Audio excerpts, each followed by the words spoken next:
Olá, eu sou Juliana Ribeiro, repórter da revista Bem-Estar, e esse é mais um Bem-Estar ao vivo pelo Facebook do Diário da Região. Aqui comigo está a editora assistente da revista Vida e Arte, Jéssica Reis. E os nossos convidados de hoje são os empresários Paulo Cursino, da Enoteca Cursino, o empresário Aurélio Grise, da Santa Madonna Pescados e Armazém Gourmet, e o Edson Costa, docente do curso de gastronomia Salibar do Senac.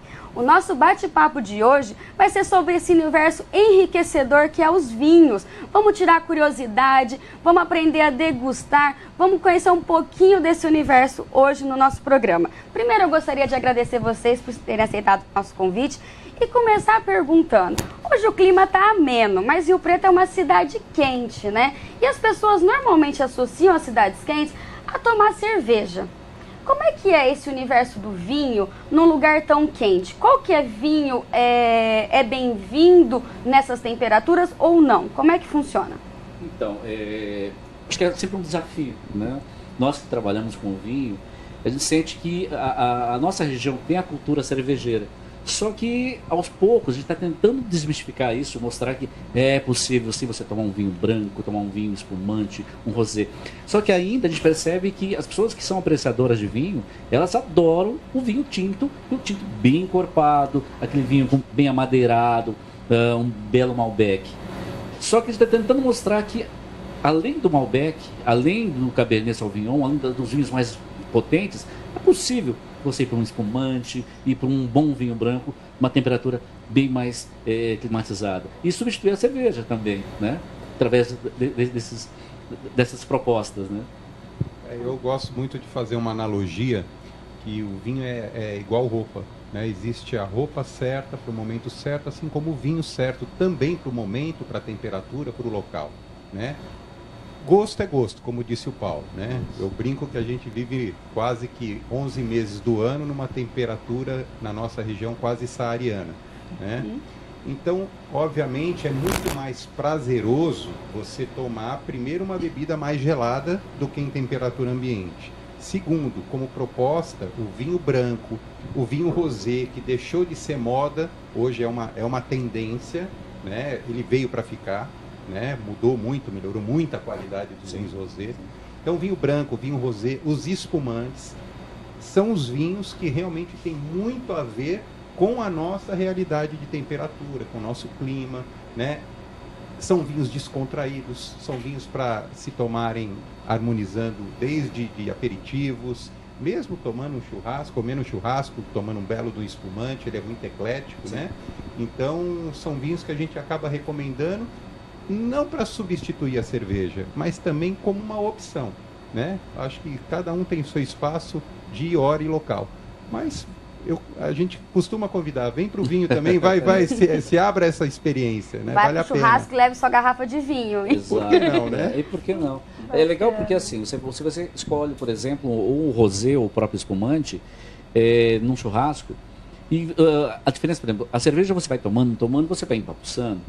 Já o vinho você toma bem menos e de melhor qualidade. Né? Então você concordo plenamente. Trabalha com uma parte da comida. Não, é que quando a gente fala em vinho, né, fala um pouco sobre o universo do mundo dos vinhos, sempre a impressão que as pessoas têm na cabeça quando a gente fala sobre vinhos, sempre vem a imagem do vinho tinto, né? Que é na pegada que o Paulo mesmo disse aqui, de um vinho mais encorpado, né? De vinhos nossos aqui, principalmente vinhos aqui da América do Sul. E a gente acaba esquecendo, né? Ou então não se atentando aos outros prazeres, às outras maravilhas, como foi dito aqui, né? Tanto de um vinho branco, bem servido, né? Bem harmonizado, no caso de um jantar que seja, né? Um espumante. Eu vou dar um exemplo que é bem bacana, né? Para as tardes ensolaradas que nós temos em São José do Rio Preto, a cerveja é uma boa opção. Mas a gente pode também, por exemplo, partir para um vinho espumante, né? Um espumante, no caso aqui um rosé fantástico, maravilhoso, que a sensação de prazer vai ser a mesma. Além de você conseguir essa parte refrescante, você também vai estar experimentando algo diferente. Então, está um pouco mais aberto a essas novas sensações. E até com base nisso, Edson, a questão assim, os próprios produtores estão observando essa tendência do consumidor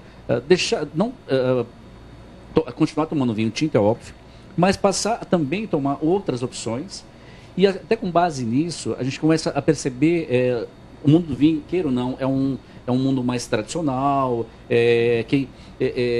mais clássico, que às vezes demora um pouco para aceitar inovações. E a gente começa a observar, vindo da Europa, algumas sugestões de vinhos para ser tomado exatamente no verão. Tá? Depois vamos falar um pouquinho de um rosé, que é para você beber na beira da piscina com gelo. Um vinho azul, é uma nova tendência que está chegando, uma pigmentação natural. Então, tudo isso que a gente começa a observar.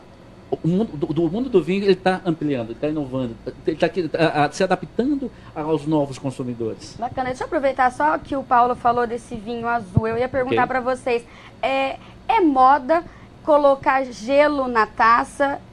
Quais são os vinhos que aceitam isso? Porque nesse vinho azul, as pessoas costumam tomá-lo com o gelo, né? Gelo, existem outros vinhos que têm essa proposta? Me fala um pouquinho desse vinho azul. Tá. Por que essa coloração? Então, no caso do vinho azul, nós temos um exemplo de um vinho chamado Mar Profundo. Ele é feito com uma uva espanhola chamada Viura. E acabou de entrar no Brasil. Ainda ele está passando por um processo de a parte burocrática junto ao Ministério da Agricultura. Mas a proposta dele é que seja assim, tomado gelado com pedras de gelo. Um outro vinho que já foi aprovado, já está no nosso mercado, é o Rosé Piscine. Aí, no caso, ele não é um vinho azul, ele é um vinho rosé, da região da Provence, que é a região francesa, onde é produzido os melhores rosés do mundo. E a ideia, a proposta, é que ele seja, sim, tomado com gelo. Tá?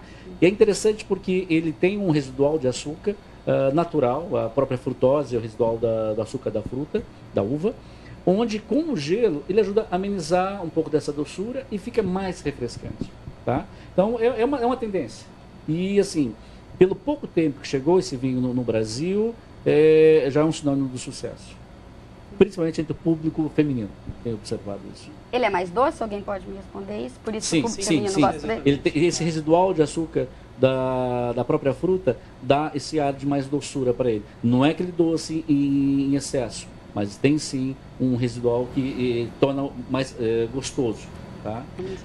Isso é óbvio, né? Aqueles consumidores já mais tradicionais, às vezes torcem um pouquinho o nariz para a possibilidade de colocar o gelo no vinho, mas é uma tendência.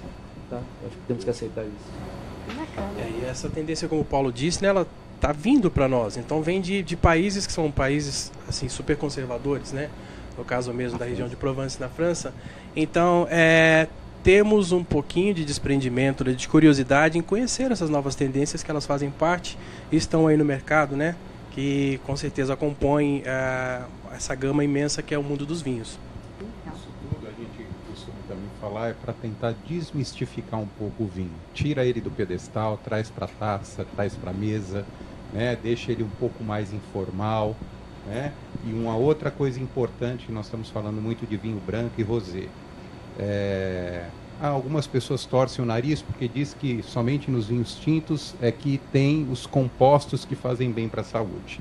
Né? Realmente, em termos de volume, o vinho tinto compõe mais. Isso. Porém, vinho não é remédio. Vinho é para se dar prazer. Se ele faz bem para a saúde, é uma consequência. Porém, em má companhia, com conversas desagradáveis, ele vai infartar do mesmo jeito. Então, não vai ser um bom amigo, por né? Por isso que eu falo, esquece, não tome vinho como remédio, mas é que eu tenho que tomar uma taça de vinho. O tem é muito pesado. Transforma para o eu quero. Fica mais agradável, né? Bacana. E, Aurélio, me fala um pouquinho. Nós falamos do clima, né? E as pessoas às vezes acabam tendo uma dúvida. Qual é a temperatura ideal para servir cada um desses vinhos? É diferente a temperatura que eu tomo o tinto, que eu tomo o rosé, que eu tomo o branco, ou não? Existe uma indicação diferenciada de temperatura para cada produto, mas para deixar mais simples, brancos, rosés e espumantes, eu particularmente gosto de servi-los em torno de 4 a 6 graus, né? Eles mais gelados, para quê? Para ressaltar o frescor, para poder dar aquela sensação realmente de prazer. O vinho tinto, o ideal é que ele seja consumido entre dependendo do vinho, que varia de 12 a 18. 12 a 15 os vinhos mais leves, né, mais simples, e os vinhos de guarda, os vinhos mais encorpados, eles pedem uma temperatura um pouquinho mais elevada para ressaltar os aromas, para você poder realmente apreciar detalhes que ele vai te abrir numa temperatura um pouco mais alta, principalmente a nível de análise olfativa, né? Só ressaltando mesmo a importância, né, a grande importância que é a gente servir um vinho na temperatura indicada, como o Marco Aurélio mesmo disse. Tem muitas coisas que você só consegue perceber, como ele disse, no olfativo, até mesmo no gustativo, se o vinho for servido numa temperatura correta. Menos temperatura, você vai ter uma sensação de álcool muito grande, menos temperatura, o vinho fecha, e com mais temperatura você vai ter uma sensação de álcool muito incômoda na boca. Então a temperatura ela é essencial para que você possa apreciar o vinho. Aí fica até uma dica, né, para os consumidores aqui de São José do Rio Preto e região calorenta nossa. Sempre quando vocês forem em restaurante, peça um baldinho de gelo, para que você vá temperando o seu vinho, né? Antigamente nós tínhamos uma regra que os vinhos brancos eram servidos em baldes com gelo. Mas dessa necessidade de se aproveitar melhor o vinho, a gente sabe que é preciso também que os vinhos tintos sejam sempre mantidos numa temperatura.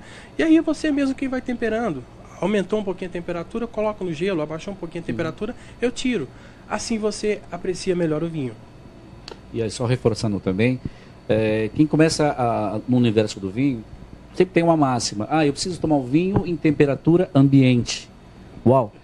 Vamos imaginar a nossa região, média de 30 graus. Temperatura ambiente lá do sul, né? É mais ou menos assim que a gente tem que pensar. Então, isso é clima europeu, ok? Então não dá. Vai tomar um tinto, põe um pouquinho na geladeira, resfria um pouquinho. Até porque se você tomá-lo muito quente, vai realçar o álcool. Se você coloca na geladeira, esquece o vinho tinto na geladeira, ele vai estar totalmente fechado, vai ser uma bebida refrescante. Mas esquece perceber aromas, esquece perceber o paladar. Aí tem que ter uma dica legal. Quando você compra um vinho ruim, você abriu, putz, esse vinho não está legal. Gela. Porque, olha, vai passar despercebido, porque você vai tomar uma bebida gelada, ponto. Sabe? Não vai perceber os aromas, o sabor. Tá? Então, tinto... Que é a máxima do estupidamente gelado da cerveja comum corrida, que a gente fala nossa. Quando você gela demais o produto, você adormece as suas papilas gustativas, consequentemente você acaba não sentindo gosto de nada. Então você toma aquela aguinha temperada, refrescante, porém você não percebe nada porque as tuas papilas estão adormecidas, né? É isso que o Paulo está falando. Bem interessante essa observação, acho que o pessoal pensa no gelado para refrescar e não pensa em apreciar, né? Isso mesmo. E como funciona essa parte das taças? Existem taças diferentes para cada tipo de vinho. Queria que vocês explicassem o porquê disso. Muda alguma coisa na hora da degustação, o formato e o tamanho da taça? Posso começar? Por favor. Até a tua pergunta é muito pertinente, é muito interessante, porque nós chegamos a promover e a participar de degustação de taça. É uma coisa muitíssimo interessante, porque assim, com a mesma garrafa à sua frente, eu vou te servindo o mesmo vinho em taças diferentes, e quando você degusta, você não consegue acreditar que o mesmo vinho é o mesmo vinho que você estava tomando na taça anterior, porque é a forma como a taça leva o produto e em que região da boca, da língua, que ela vai te entregar o produto. Lógico, sem entrar em muitos detalhes e muito preciosismo, né? Então existem taças indicadas para cada tipo de vinho. Nossa, mas está complicando demais, não vou tomar vinho. Meu amigo, se não tiver taça, toma em copo cisper, mas vem para o vinho. Não tem problema nenhum. Mas tem as taças tradicionais, as taças de mercado, e o Paulo trouxe uma taça técnica ideal para degustação, que é a taça que a gente usa quando vai fazer a avaliação técnica de vinho, que é a formato perinha. Exatamente. Essa é uma taça classicamente, nós classificamos como uma taça ISO. Ela é uma taça própria para que seja feita a avaliação do vinho. Você consegue perceber os aromas, sabores.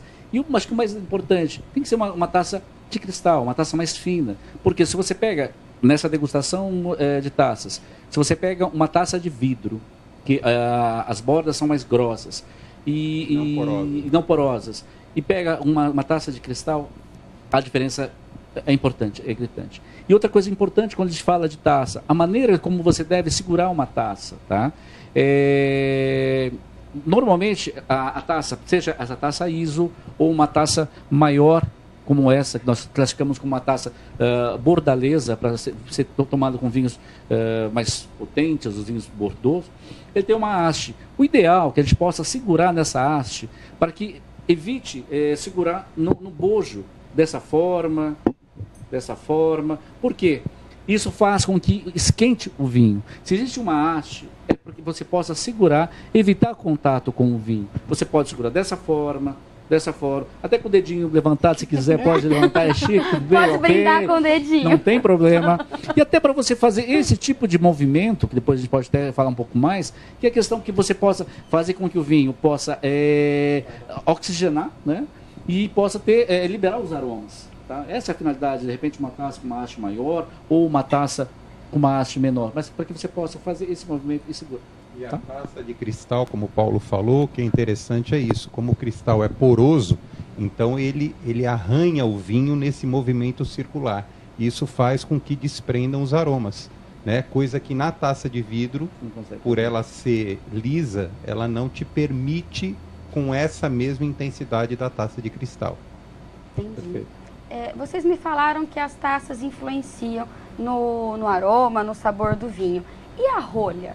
Entre a sintética e tem a rolha tradicional, né? Influencia o sabor?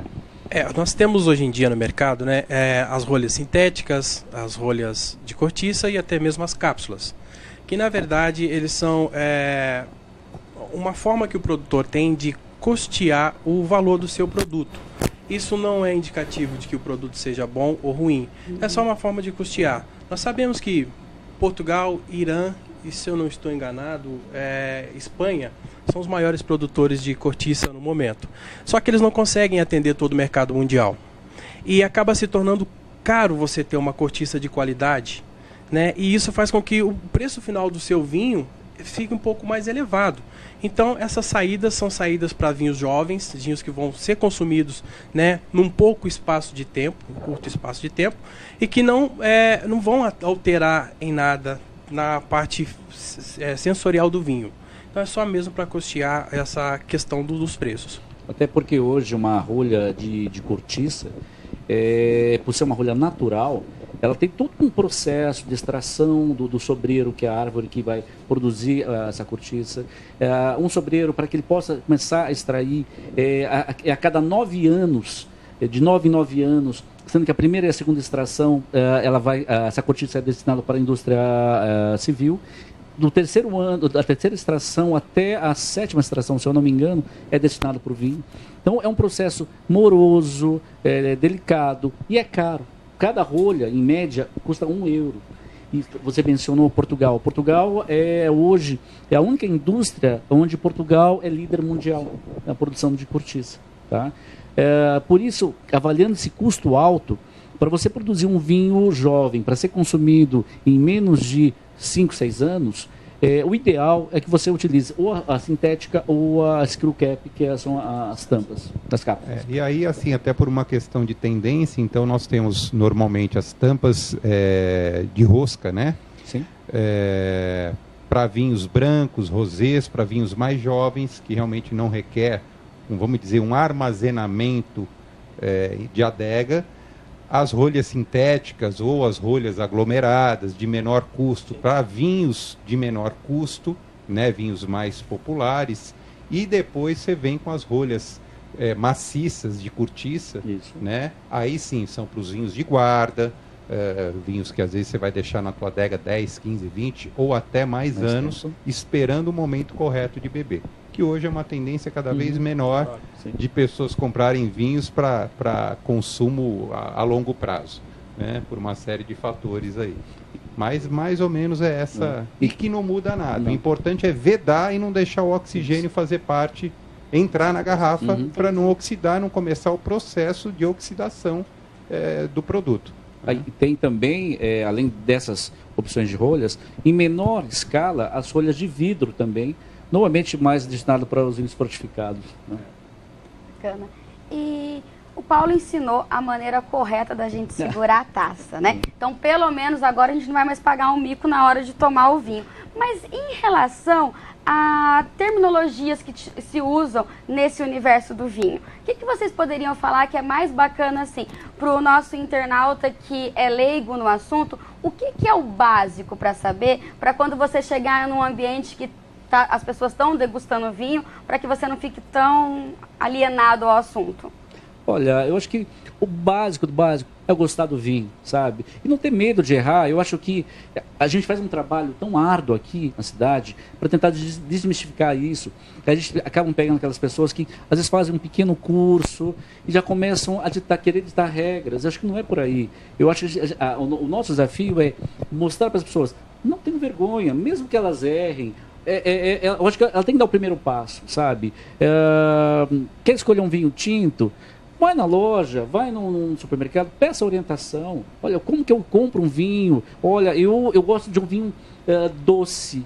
Existe uma coisa que as pessoas falam que o vinho certo é o vinho seco, vinho fino.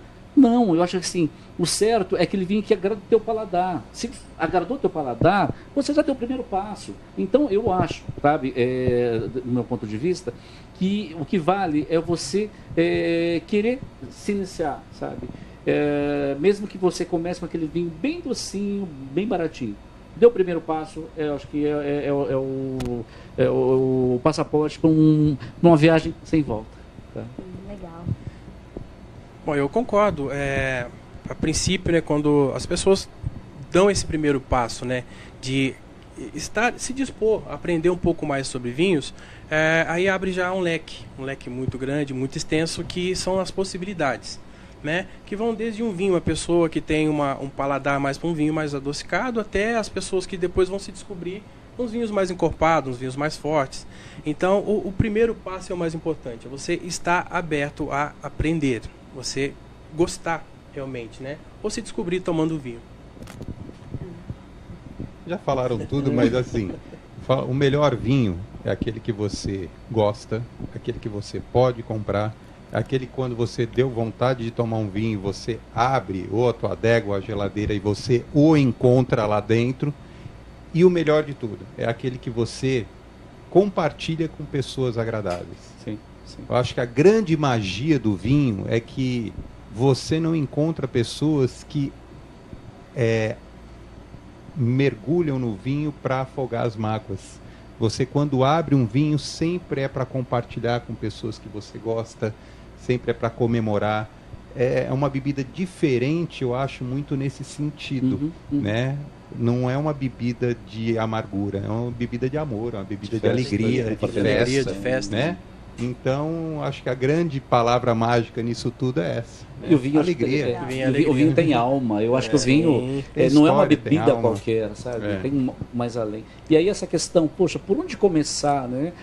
Existem tantas possibilidades, tantas uvas diferentes. Às vezes a gente vê, a pessoa começa num vinho, ela gostou daquele vinho e ela quer ficar só daquele vinho, com medo de ficar. Não, eu acho que o universo do vinho permite que você erre e permite que você acerte muitas vezes. Para vocês terem uma referência, existem mais de 5.000 tipos de uvas diferentes. Então, de repente, a gente, eu só quero Malbec, eu só gosto de Malbec. Poxa, mas se você fecha a possibilidade para tomar uma Cabernet Sauvignon, uma Pinot Noir, uma Chardonnay, um Sauvignon Blanc, etc. Eu acho que quem quer se aventurar nesse universo não tem medo de errar. Vai errar muitas vezes, como também vai acertar muitas vezes. Até mesmo porque aí você tem o direito de não gostar, o direito até mesmo de errar, né, no seu paladar.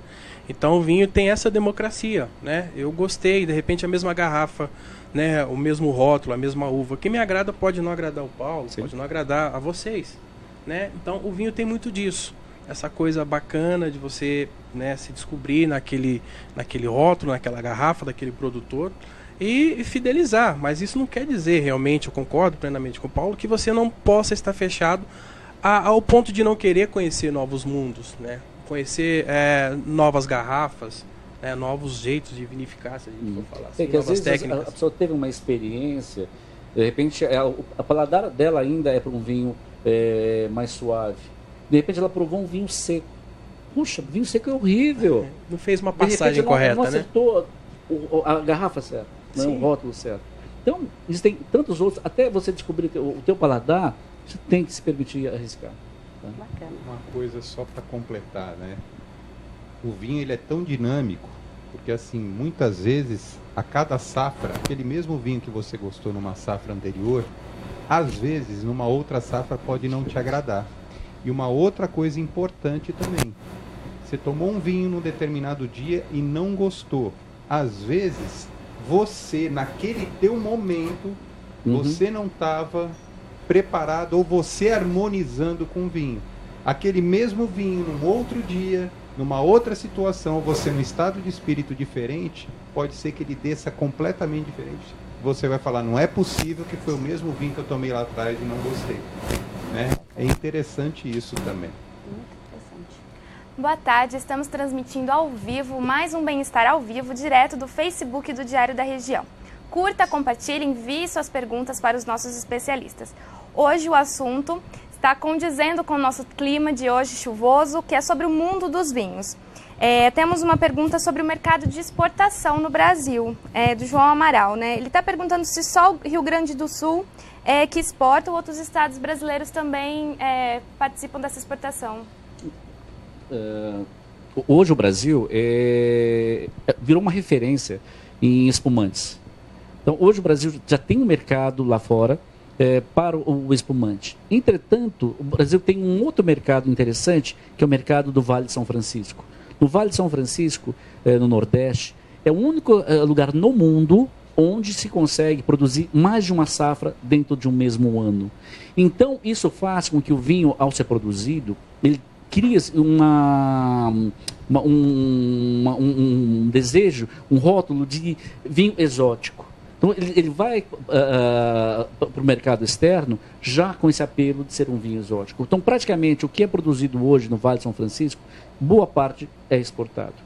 E existem também, ainda na região sul do país, grupos de produtores que se uniram para fazer parte de cooperativa, para fazer parte de grupos em feiras fora do país para divulgar o nosso vinho. E isso, aos poucos, tem conseguido espaço. E, em especial, a Miolo, através da assessoria do Dirceu Viana Júnior, que é o nosso primeiro e único mestre do vinho, Master of the Wine. Master of the Wine, exatamente.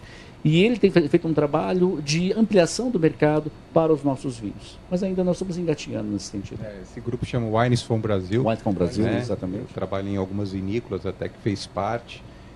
Ainda tem muito a crescer, nós já estamos dando passos, né? Nós nas feiras lá fora ainda somos vistos ainda como uma coisa até um pouco exótica. Sim. Nossa, vinho do Brasil, achava que aqui só tinha água de coco e tal, né? Então costuma realmente nos nossos estandes lá fora se criar uma movimentação muito interessante com as pessoas curiosas e adorando os vinhos brasileiros, né? Perfeito. Como grande produto ainda realmente o vinho espumante, mas alguns tintos se destacando, alguns brancos se destacando, né, com grande mercado ali, principalmente ali de leste europeu, algumas coisas do mercado dos Estados Unidos, que eu exportava um bom volume para lá, em outras empresas, mas temos muito a crescer ainda, porque nós éramos comprados, agora nós aprendemos a pegar nossa malinha e sairmos para vender, né, de uma maneira geral na nossa exportação, mas no caso do vinho mais ainda. Ok, bom. E eu queria que vocês já falaram um pouquinho que o vinho bom é aquele que você vai apreciar. Mas existe ainda no mercado as pessoas que acreditam que vinho bom é vinho caro. Vocês podiam me falar, realmente o caro é o melhor? Está no preço a parte boa do vinho ou não? A gente encontra vinhos de valores acessíveis à população e também com um sabor agradável.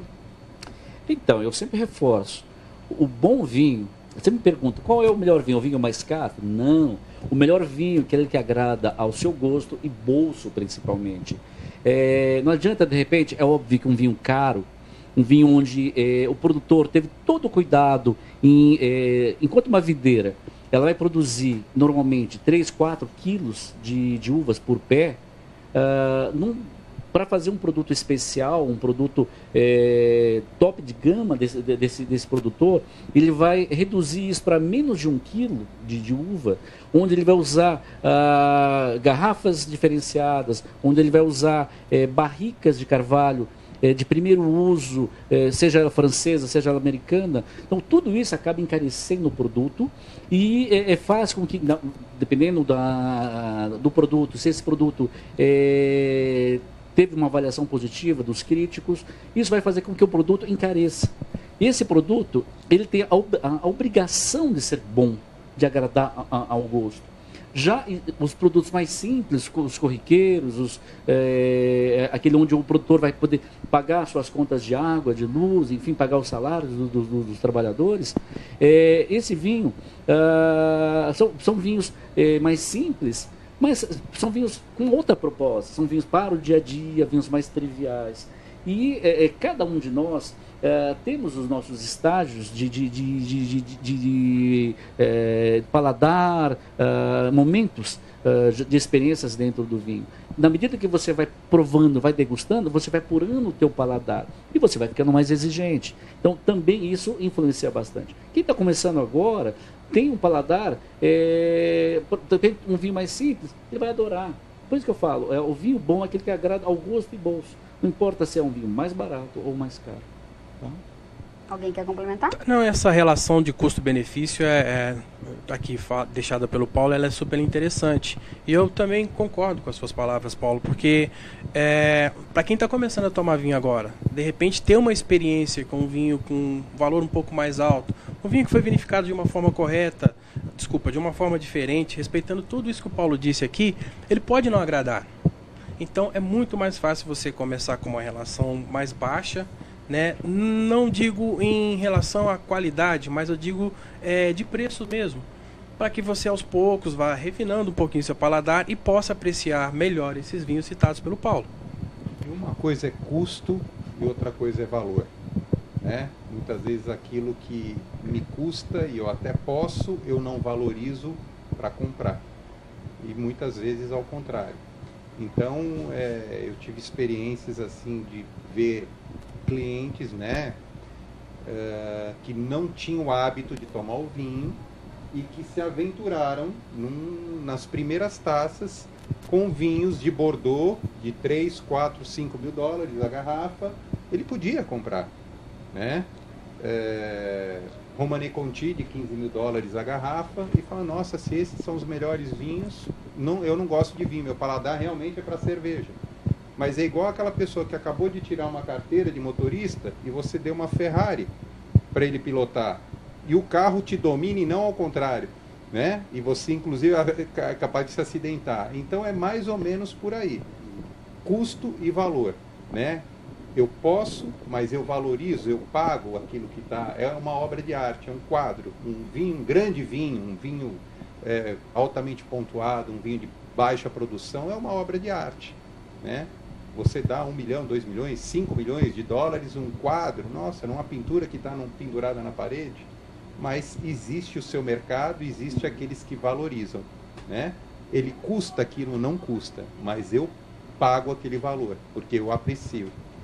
E o que eu preciso ficar atenta no rótulo na hora de comprar? Quais são as informações que são fundamentais para decidir a minha compra? Existem aquelas que são exigências legais de cada mercado, vamos falar a nível de Brasil, onde você precisa constar ali o nome do produtor, graduação alcoólica, o volume, né? Dependendo o tipo de uva. Então são informações que tem no rótulo e depois você tem o contrarótulo, onde cada produtor também tem um pouco de liberdade, vai ter algumas exigências legais para ter um contrarótulo, que cada mercado também tem a sua, mas o que é interessante, por exemplo, em muitos contrarótulos é você encontrar muitas vezes a uva que é feito o vinho, discriminada a característica do vinho, sugestão de acompanhamento, temperatura de consumo. Então aí também um capricho, um cuidado, porque eu falo que isso não custa mais de colocar. E para nós que somos um mercado iniciante ainda no vinho, toda informação é muito bem-vinda, né? Então quanto mais explicação, quanto mais detalhe você puder ter no rótulo e no contrarótulo, melhor para o consumidor, porque nem sempre essa pessoa está fazendo essa compra no Santa Madonna ou lá na Cursina, às vezes está num autosserviço no supermercado e não tem aquele profissional que pode dar algumas explicações para tentar entender qual é o teu tipo de paladar e se aquele tipo de vinho pode vir a te agradar, que também não é 100% de certeza. Isso você só vai ter quando você tirar a rolha e colocar o vinho no copo. E tem algumas perguntas-chave. Eu quero dar um vinho de presente para alguém. Eu vou lá no Paulo, vou no Aurélio. Alguma coisa que vocês... O Edson também pode estar falando um pouquinho. Quais são as perguntas-chave para poder definir que vinho eu posso presentear alguém? Você vai falar. Vamos lá.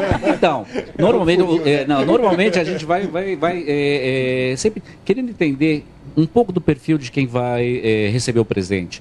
Se a pessoa já tem uma experiência, se ela é uma apreciadora de vinho seco ou um vinho suave, se ela já souber daquela pessoa algum vinho que ela já tenha tomado. Porque com base nessas informações, um tipo de uva que ela seja apreciadora, porque você vai pegando o máximo de informação possível, com base nisso você vai encontrar um produto que possa ser o mais próximo do perfil da pessoa. Até a faixa de preço mesmo, o quanto a pessoa está disposta a investir. Com base nessas informações, você vai, afunilando até chegar exatamente no produto. São tantas opções, então a gente precisa chegar nesse funil de 3 opções. Sim. Né? Sim. É um presente? É para consumo? É para presente. Conhece o gosto? Conhece, não conhece e tal. Você prefere um tinto, um branco? Eu prefiro um tinto. E aí você vai eliminando. Né? Tem preferência quanto à procedência, país? E uma pergunta que é importante. Você está dando presente. Qual é o valor do seu investimento nesse presente? E aí, dentro de todas essas não tem bola de cristal. E não tem aquilo que é o que me satisfaz. É aquilo que satisfaz a você que quer presentear. Isso. Se vai agradar também o presenteado, é um outro detalhe. Se você tiver bastante informação, ótimo, né? Você vai dar aquilo que a pessoa está acostumada e gosta. Mas muitas vezes você não tem nenhuma informação. Então, dentro dessa sequência de perguntas, até quando a gente vai dar treinamento em lojas, essas coisas, a gente fala assim, você precisa chegar num funil de 3 opções. Né? Até para te facilitar, falar, então dentro do que você me sinalizou, eu te recomendo isso, isso ou aquilo. Né? Porque senão, o rótulo só na última pesquisa do mapa, né, no Ministério da Agricultura, tinham 135 mil rótulos de vinhos registrados. É muita coisa. Então é muita opção, é muita opção. Só completando essa questão, eu vejo a entrada de uma pessoa para escolher um vinho, para presentear uma pessoa, com a mesma experiência, ou com a mesma sensação de quando a gente vai no restaurante que tem um cardápio muito extenso. Então é preciso fazer todo esse trabalho, toda essa pesquisa que vocês disseram, para a gente afunilar e realmente chegar em algo que seja agradável para se presentear. E com o que você falou, é bem isso mesmo. Eu vou tentar, mas não sei se eu vou conseguir agradar 100%. Existe alguns... Vamos imaginar, a pessoa não tem nada, nenhuma informação da pessoa que ela vai presentear. Existe algumas técnicas, alguns coringas, vai. Por exemplo, o gosto hoje do brasileiro, ele ainda se concentra entre Chile e Argentina. E normalmente nos vinhos tintos, em uvas um pouco mais encorpadas, ou é Malbec, ou é Cabernet Sauvignon, ou é um Merlot, ou é um Cabernet. Syrah, um pouquinho, Taná, muito menos. Mas você pegando entre um Malbec, um Cabernet, um Merlot, a chance de você acertar é grande. Que bom, já está ficando mais fácil. Aurélio, você comentou assim, que nessa exclusão se pergunta tinto, branco, rosé. E aí a pessoa faz aquela cara, e aí? E aí? Qual deles? Me explica um pouquinho, acho que os 3 podem falar sobre isso. Qual é a diferença? É só na uva? Qual que é a diferença do tinto, do branco, do rosé e do espumante? Aí completa por último os fortificados. Os fortificados, os vinhos sobremesa. Muito, né? Se a gente for falar do processo de vinificação deles, acaba sendo uma coisa extensa. Mas se a gente for imaginar uma situação, né, em que aquela pessoa vá degustar do vinho, ou apreciar o vinho, fica um pouco mais fácil. né? Por exemplo, se eu vou presentear alguém, que eu suponho que, né, na casa dela, com piscina ou num clube, né, ela vai querer apreciar esse vinho. A pessoa que de repente eu estou tentando trazer para o mundo dos vinhos, eu estou tentando tirar dela cerveja, são cervejas comuns. Então eu posso, né, ir para um vinho rosé, posso ir para um vinho branco, posso ir para um espumante, né? Isso fica assim muito aberto mesmo, né? Agora, os processos de produção de cada um já são bem diferentes. Mas aí, se você tiver a situação em que esses vinhos serão usados, fica mais fácil. Então, essa parte da vinificação, você vai percebendo pela coloração. Você vai para o espumante você tem a opção do espumante docinho, geralmente com o famoso moscatel. Você tem um espumante mais seco, que é um brut, um extra brut, um natural, nature, ou um demi-seco, que está no meio termo entre o doce e o seco. Você vai para o branco, a coloração branca, ele pode ser feito só com uvas brancas, também pode ser feito com uvas tintas.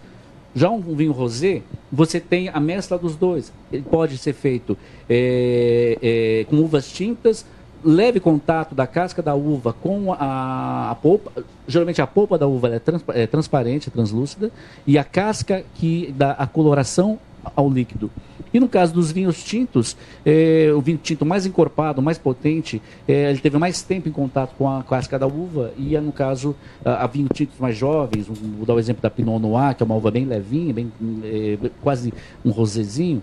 A Pinot Noir ela tem uma coloração bem menor, é o que vai dar menos cor ao vinho. Então é mais ou menos essa questão da diferenciação entre um vinho e outro, né? Bem rápido. Porque depois, objetivo. se a gente for entrar muito em detalhe de vinificação, talvez a gente vá ficar até vamos fazer um outro programa só para isso. Só para um outro momento. Porque aí entra muito na parte técnica, Isso. acho que não é a proposta. Não, legal. Bom, estamos transmitindo mais um Bem-Estar ao vivo, direto do Facebook do Diário da Região. Participe, curta nossa transmissão ao vivo e deixe seus comentários, suas dúvidas sobre o mundo dos vinhos. Bom, a gente vê em filme, o Paulo já ensinou a gente a segurar a taça corretamente, mas a gente vê as pessoas sentindo o aroma, né, balançando a taça. O que significa esse ritual, né, para as pessoas entenderem? É interessante porque, às vezes, em novelas, onde vai se ditar uma regra, se ensina de forma errada. Muitas vezes, isso não é poucas vezes. Agora, talvez com a mastigação, cada vez mais aculturando as pessoas a tomarem vinho, os próprios atores estão se auto-vigiando em relação a isso. Mas muitas vezes, eu já vi isso em novelas, tomando vinho dessa forma. Puxa, assim, desse jeito está esquentando o vinho, não é legal. Fazendo esse processo, né, segurando pela haste, você colocando o vinho, fazendo esse processo, você vai fazer com que o vinho possa liberar os aromas, né, ter o contato com o oxigênio, vai poder liberar mais sabor, mais aromas. Mais ou menos isso, né, Aurélio? Eu acho que a gente pode reforçar nesse sentido. Na realidade, assim, não é que é um ritual, né? Isso aí, você fazer esse movimento quando você vai a um restaurante, ou se você está recebendo amigos em casa, abriu o vinho, colocou, para quem for fazer a avaliação do vinho, porque sempre à mesa o garçom vai se dirigir a uma pessoa, né, que vai fazer a avaliação daquele vinho para os seus convivas, né? Então, neste momento, o procedimento do aerar o vinho, primeira coisa, você vai fazer a tua análise visual para ver se esse vinho tem algum tipo de defeito. Se é um vinho tinto, se ele está turvo, se ele está translúcido, se o vinho é branco, mas está com uma coloração um pouco mais amadurecida, se está bom, se não está. Depois a análise olfativa, para ver se tem algum tipo de aroma desagradável, não pertinente ao vinho. Enquanto você vai falando, eu vou abrir uma garrafa, só para a gente poder mostrar isso. Legal, acho que fica lúdico, Perfeito, né? E finalizando, você vai dar o primeiro gole para saber se aquele vinho está numa temperatura agradável, ideal para ser servido.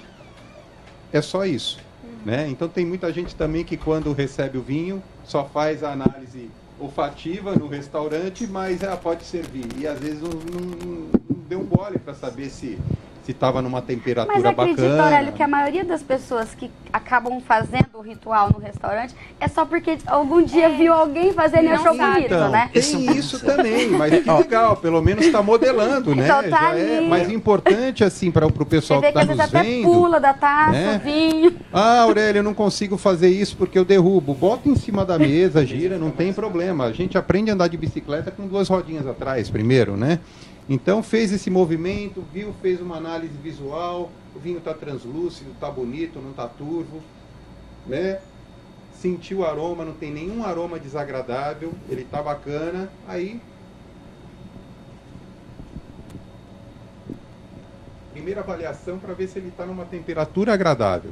Depois, particularmente, você faz a tua análise pessoal, porque você não está participando de uma degustação técnica, senão fica aquela conversa chata, professoral, a não ser que seja essa a proposta do nosso encontro, né? A mesa. Mas caso contrário, está na temperatura bacana e tal, depois você faz a tua avaliação, faz a tua, né, sente como é que está o retrogosto do vinho no teu paladar, aí você faz a tua análise pessoal, né? E se quiser partilhar com os demais, ok. Esse tipo de avaliação técnica, onde você vai sentir o aroma, o sabor, o retrogosto, onde você vai perceber alguns detalhes, algumas informações. O álcool, né? Em torno da taça. Então você aspira o vinho. Então você faz alguns barulhos. Quando você está numa turma, num curso técnico, ok, isso é permitido. Agora, pelo amor de Deus, a gente vê, às vezes, em restaurantes, o garçom vai, abre a garrafa, passa a rolha, geralmente pode ser a tampa de cortiço com uma tampa.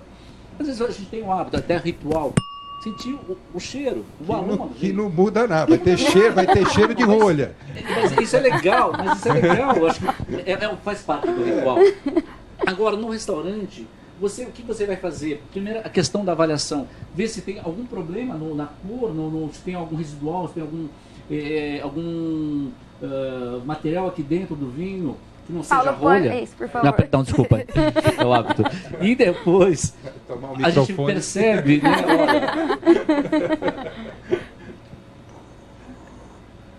As pessoas fazendo isso no restaurante. Isso não pode. Isso, eu acho até falta de educação.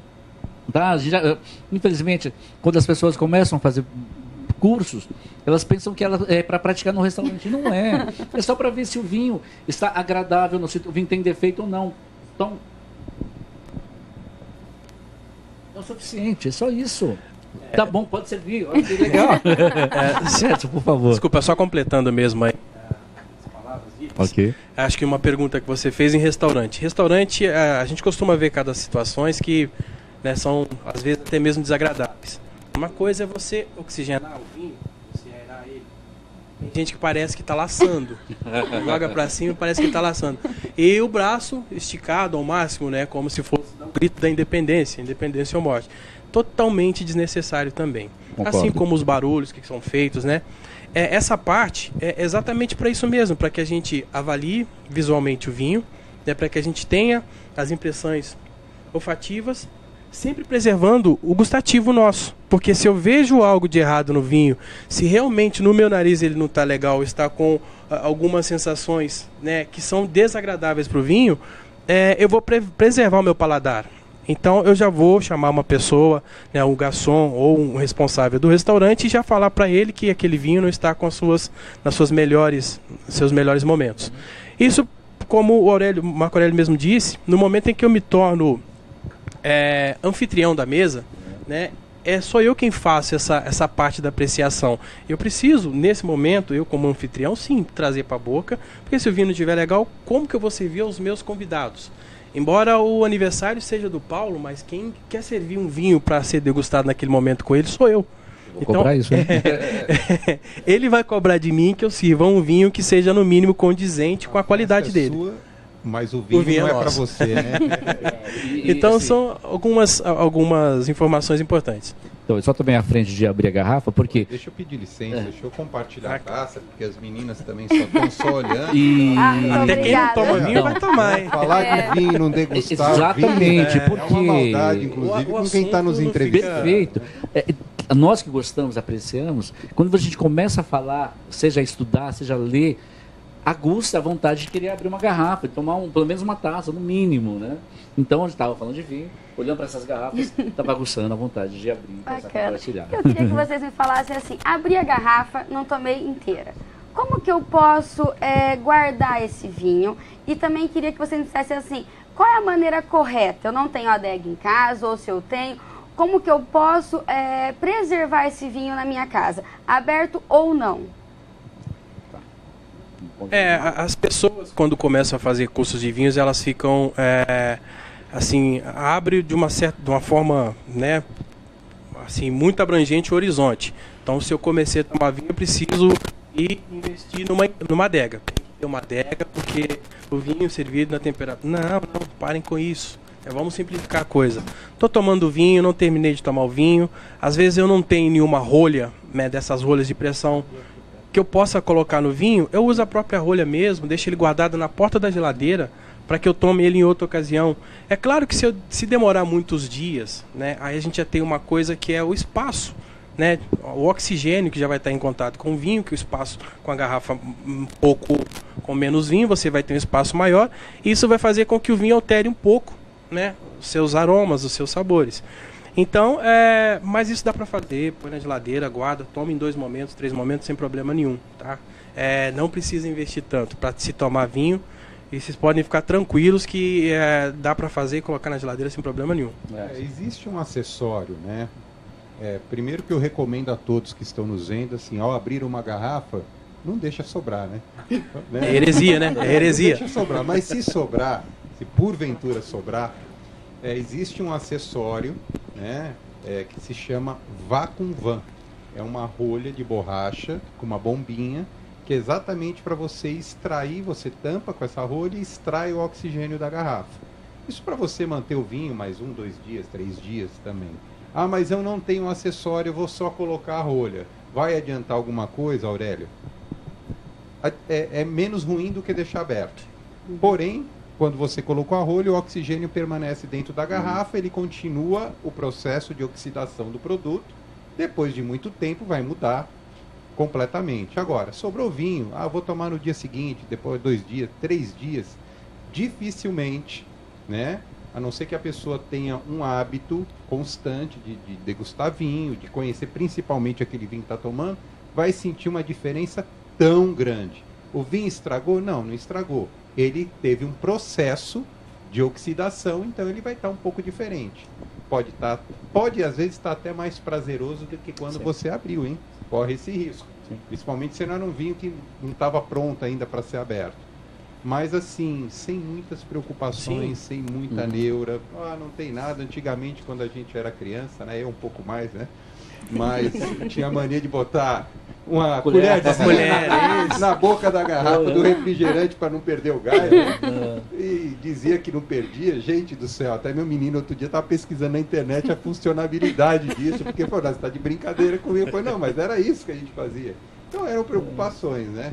Que é válido, guarda a rolha, coloca, sem problema, jogou a rolha fora, paciência, toma logo o vinho no dia seguinte e vamos embora. Eu tenho ainda até uma outra técnica.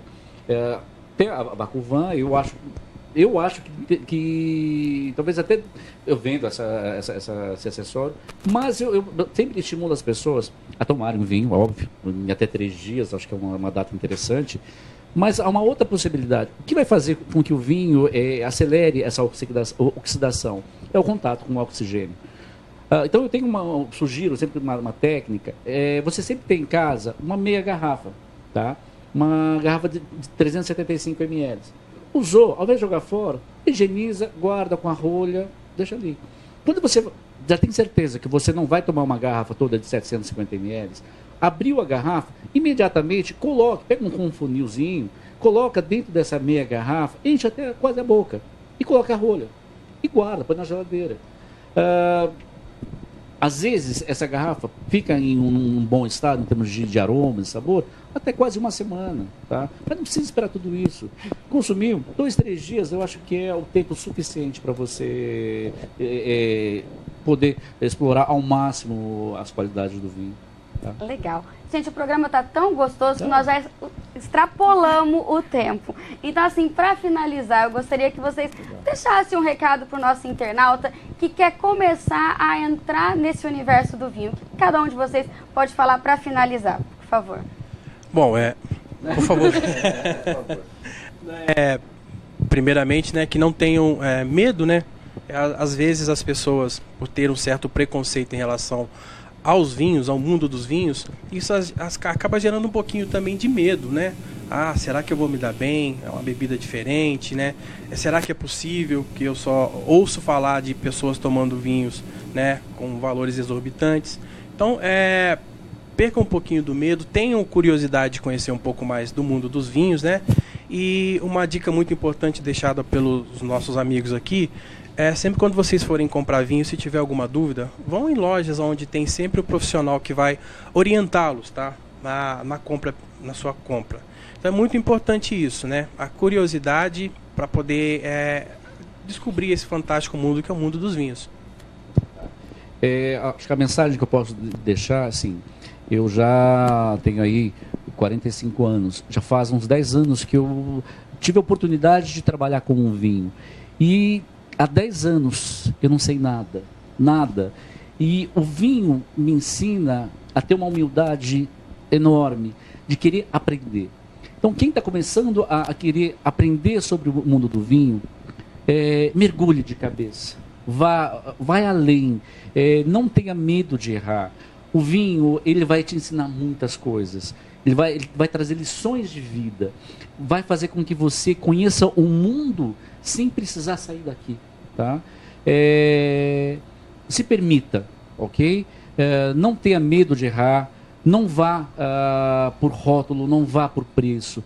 Vá para aquilo que você acredita que seja o seu melhor naquele momento. Tá? Eu acho que é isso. O vinho te ensina muitas coisas. Primeiro eu quero agradecer aí a oportunidade da gente estar aqui junto, partilhando, falando sobre um assunto que particularmente realmente me dá muito prazer, além de ser um dos produtos que a gente trabalha bastante forte no Santa Madonna.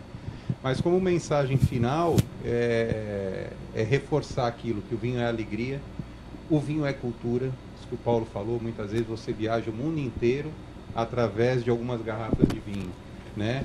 O vinho te convida a você se aventurar em outros aromas e sabores, em pratos, em comidas diferentes.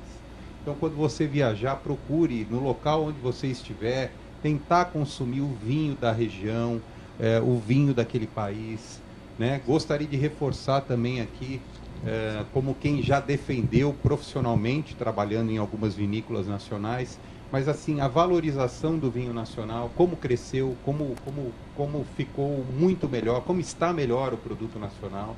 Então, assim, não tenham preconceito, valorizem também o vinho nacional, que ele faz parte e ele gera uma série de empregos, o enoturismo da região, a enogastronomia da região. Então, assim, desmistificar, tira o vinho do pedestal, traz ele para a mesa, traz para a taça, compre aquilo que você pode, aquilo que você goste e, de novo, tragam companhias agradáveis para compartilhar uma garrafa. Senão não tem vinho tinto, não tem taná cheio de resveratrol que vai poupar o seu infarto. Porque pessoas desagradáveis, conversas desagradáveis, ninguém merece. E que o nosso brinde final seja para um grande ano do país. Acho que parou de ficar ruim, vamos pensar assim. Está na hora da gente levantar o nariz do avião de novo, botar ele em voo de cruzeiro, vamos trabalhar, vamos dar a volta por cima e que seja um ano muito melhor do que foram todos os que passaram nas nossas vidas. Eu acho que é essa a mensagem de otimismo, uma mensagem de vamos olhar para frente, né? Obrigada, Aurélio.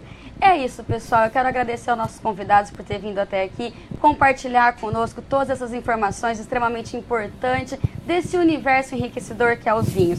Gostaria também de agradecer aos internautas que participaram conosco aqui nessa tarde e semana que vem estaremos de volta com mais um Bem-Estar ao Vivo pelo Facebook do Diário da Região. Até lá!